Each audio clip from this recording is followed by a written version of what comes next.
Good morning. Welcome to the Political Science +1 class. ഇന്ന് നമ്മൾ +1 പൊളിറ്റിക്സിലെ second chapter rights in the Indian constitution അതാണ് നമ്മൾ ഡിസ്കസ് ചെയ്യാൻ വേണ്ടി പോകുന്നത്.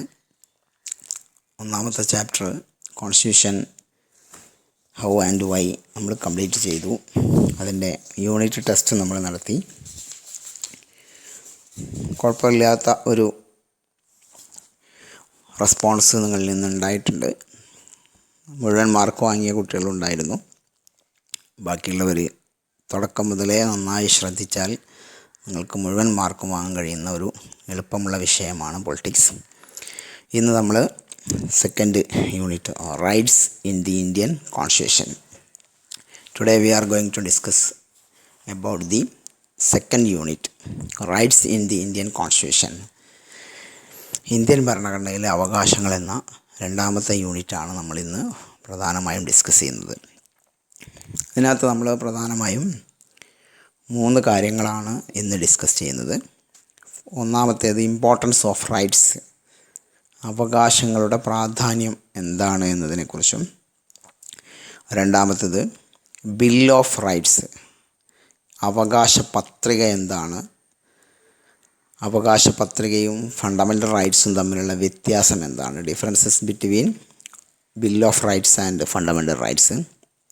ദെൻ അവസാനം, ഇന്നത്തെ ക്ലാസ്സിലെ അവസാനം, fundamental rights in Indian constitution, Indian ഭരണഘടനയിലെ 6 മൗലിക അവകാശങ്ങളെക്കുറിച്ചും നമ്മൾ ഇന്ന് പ്രതിപാദിക്കും. അതിലൊന്നാമത്തെ ടോപ്പിക്ക് ഇമ്പോർട്ടൻസ് ഓഫ് റൈറ്റ്സ്, അവകാശങ്ങളുടെ പ്രാധാന്യം എന്താണ്. ടെക്സ്റ്റ് ബുക്കിൻ്റെ ആദ്യ ഭാഗത്ത് 2 ഈവൻറ്റ്സ്, സംഭവങ്ങൾ കൊടുത്തുകൊണ്ടാണ് ഇമ്പോർട്ടൻസ് ഓഫ് റൈറ്റ്സ് പറയുന്നത്. First one, Asian games in 1982. Stadium construction for Asian games in 1982. 1982 Asian ഗെയിംസിന് വേണ്ടിയുള്ള സ്റ്റേഡിയത്തിൻ്റെ നിർമ്മാണം ആരംഭിക്കുന്ന സമയത്ത് അവിടെ വർക്ക് ചെയ്താൻ വന്നിരുന്ന എംപ്ലോയീസിൻ്റെ തൊഴിൽ സാഹചര്യങ്ങളും അവർക്ക് കിട്ടുന്ന വേതനവുമൊക്കെ മനസ്സിലാക്കിയ കോടതി ഒരു ഉത്തരവ് പുറപ്പെടുവിക്കുകയുണ്ടായി. The contractors hired labours and were kept in poor working conditions and paid less than the minimum wage decided by the government. ഈ സ്റ്റേഡിയം നിർമ്മാണത്തിന് വേണ്ടി കൊണ്ടുവന്ന തൊഴിലാളികളെ വളരെ മോശപ്പെട്ട സാഹചര്യത്തിൽ താമസിപ്പിക്കുകയും അവർക്ക് വളരെ കുറഞ്ഞ വേതനം മാത്രം കൊടുക്കുകയും ചെയ്തു. ഇത് സാമൂഹ്യ പ്രവർത്തകരായിട്ടുള്ള ആളുകൾ, സോഷ്യൽ ആക്ടിവിസ്റ്റായിട്ടുള്ള ആളുകൾ ഇത് കോടതിക്ക് മുമ്പാകെ എത്തിക്കുകയും കോടതി അവിടെ the court directed the government to ensure that the workers got the prescribed wage for their work. കോടതി 1982 ഉത്തരം പറയുകയാണ്, ഒരു വേർഡിക്റ്റ് പറയുകയാണ്, ഈ തൊഴിലാളികൾക്ക് ന്യായമായ വേതനവും മികച്ച ജീവിത സൗകര്യവും ഉറപ്പുവരുത്തണം. കോടതി അവിടെ കണ്ടെത്തിയിട്ടുള്ള court find out that here the right against exploitation was violated. ചൂഷണത്തിനെതിരായ ഓരോ വ്യക്തിക്കുമുള്ള അവകാശം ഇവിടെ വയലേറ്റ് ചെയ്യപ്പെട്ടിരിക്കുന്നു, ലംഘിക്കപ്പെട്ടിരിക്കുന്നു. അപ്പം അങ്ങനെ ഒരു അവകാശം ഉള്ളത് കൊണ്ടാണ് 1982 സ്റ്റേഡിയം നിർമ്മാണത്തിന് വന്ന, ഏഷ്യൻ ഗെയിംസിൻ്റെ സ്റ്റേഡിയം നിർമ്മാണത്തിന് വന്ന ആളുകൾക്ക് വേജും മെച്ചപ്പെട്ട തൊഴിൽ സാഹചര്യവും കിട്ടിയിരിക്കുന്നത്.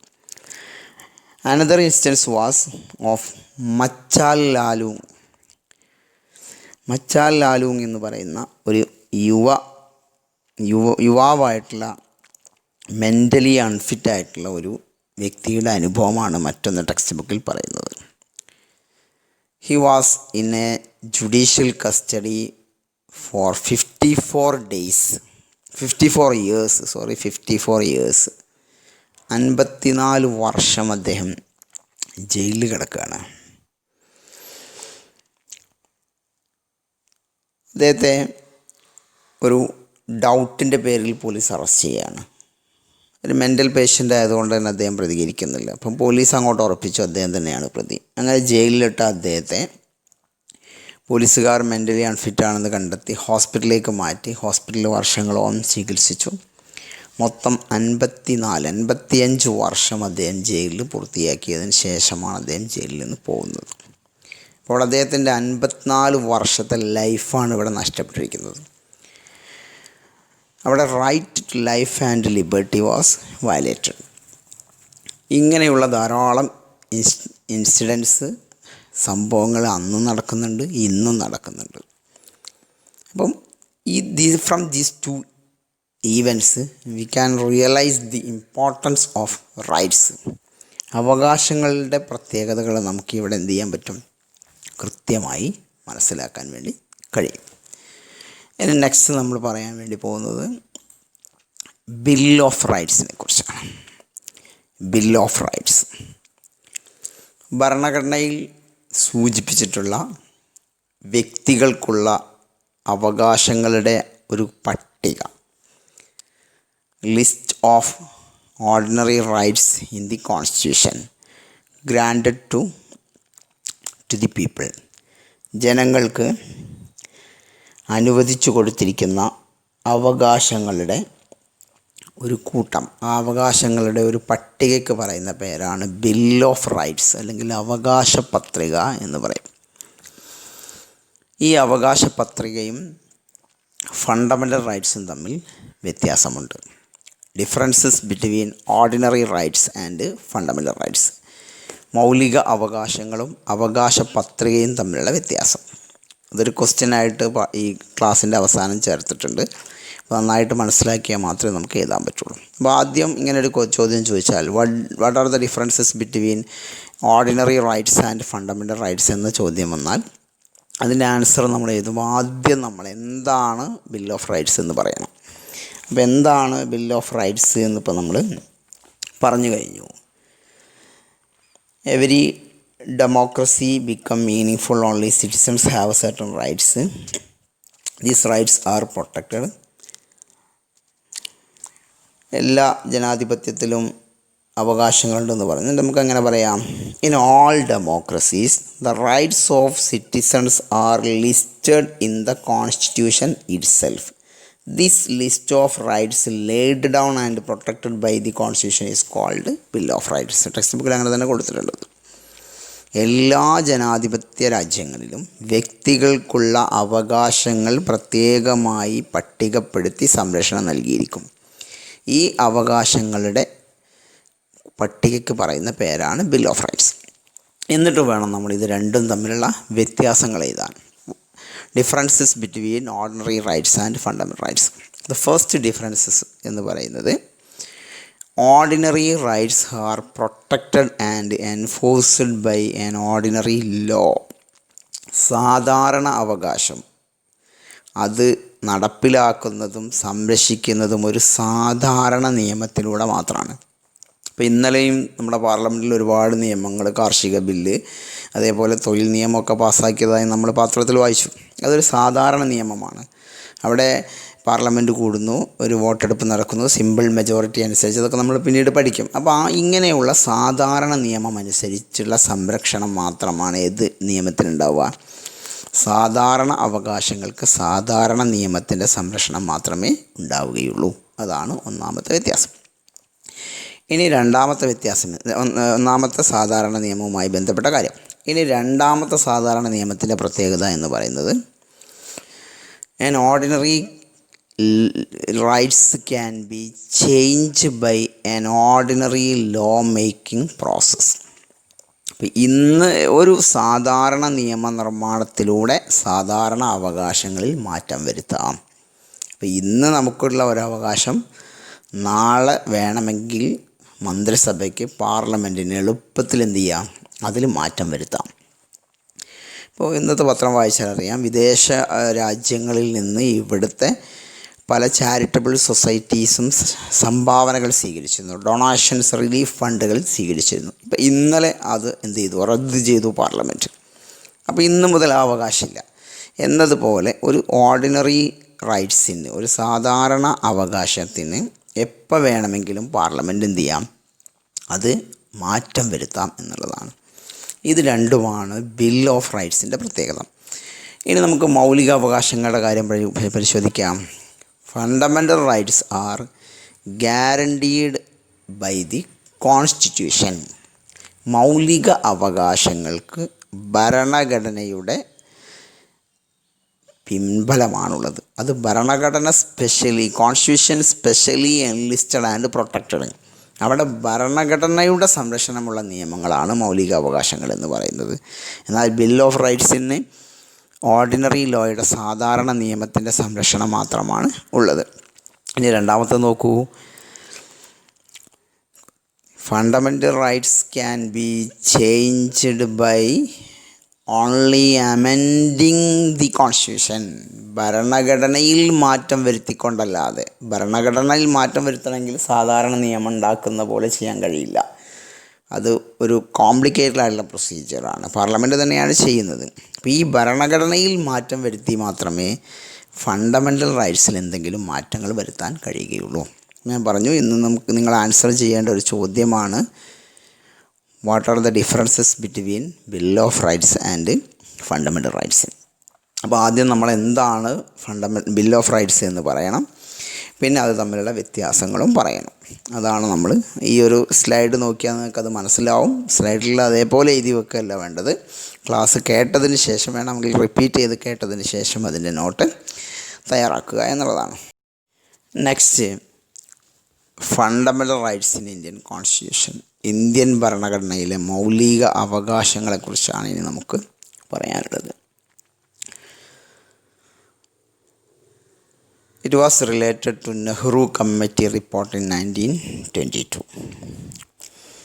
എന്താണ് Nehru committee report? 1928 Nehru committee റിപ്പോർട്ടും 1933 കറാച്ചി കോൺഗ്രസ് സമ്മേളനവും ഈ ഫണ്ടമെൻ്റൽ റൈറ്റ്സും തമ്മിലുള്ള ബന്ധം എന്താണ് നമുക്ക് പരിശോധിക്കാം.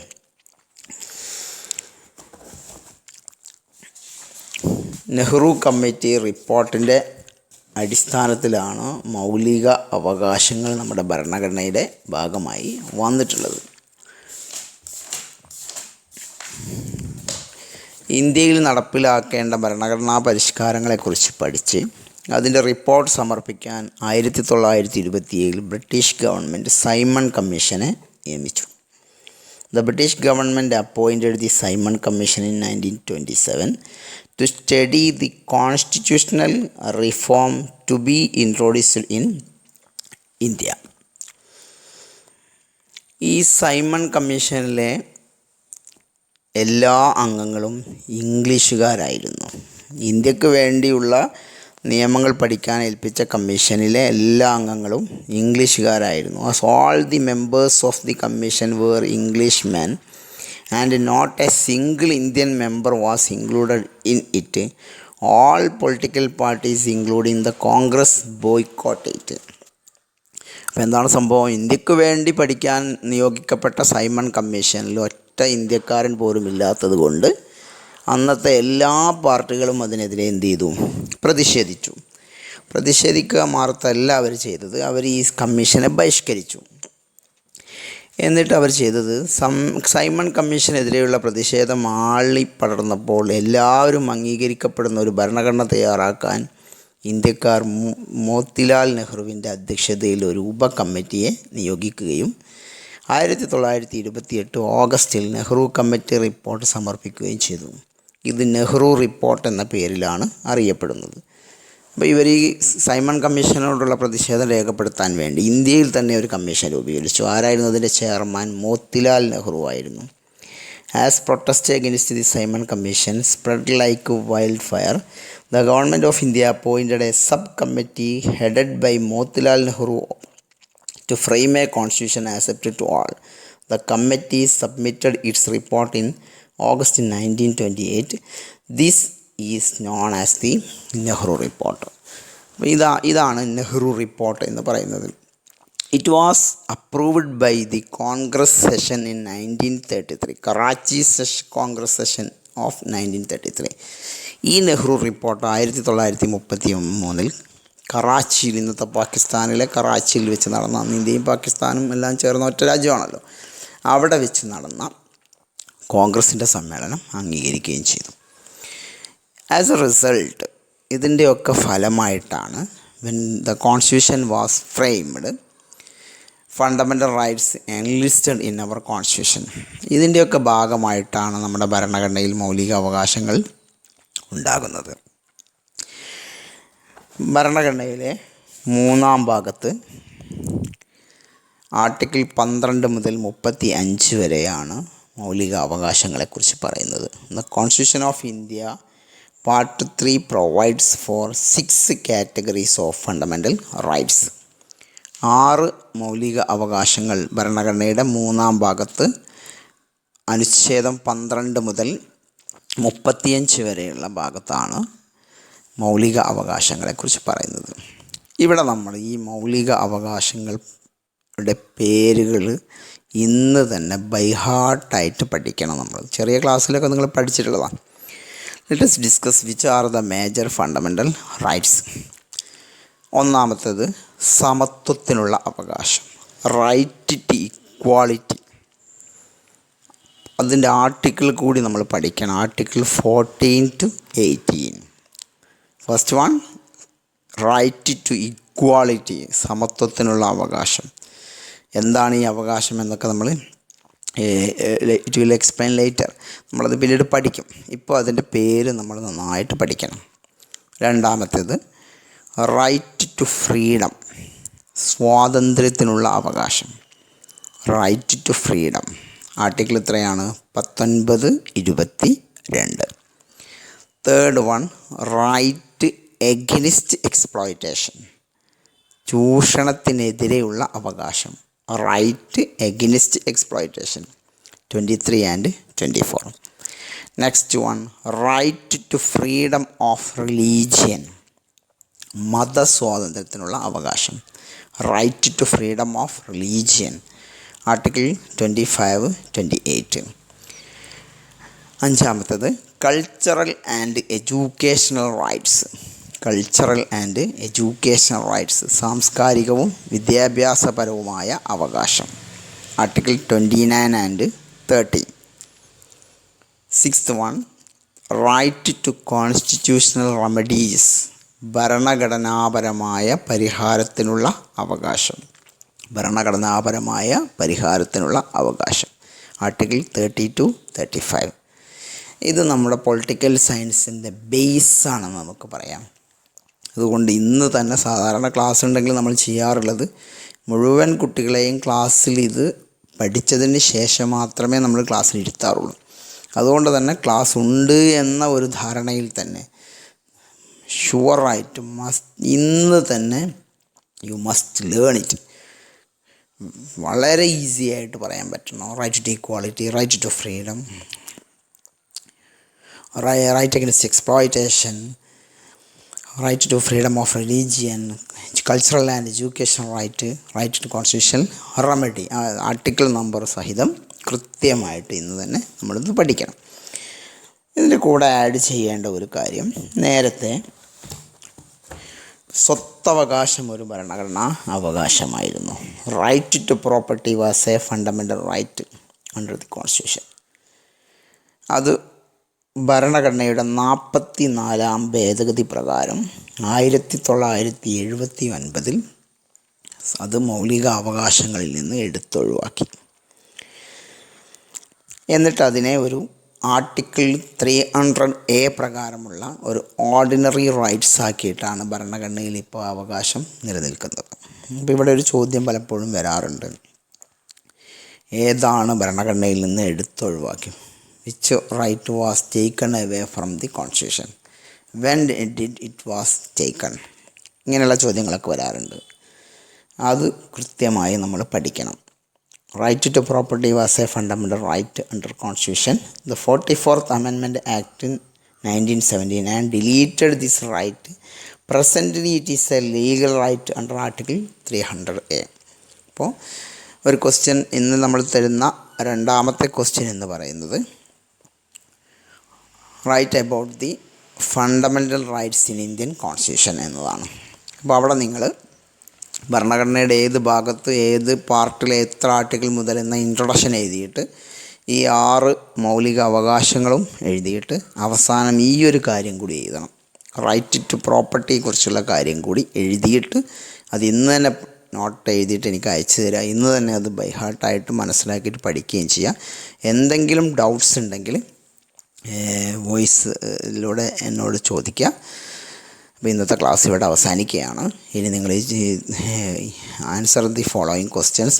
First question,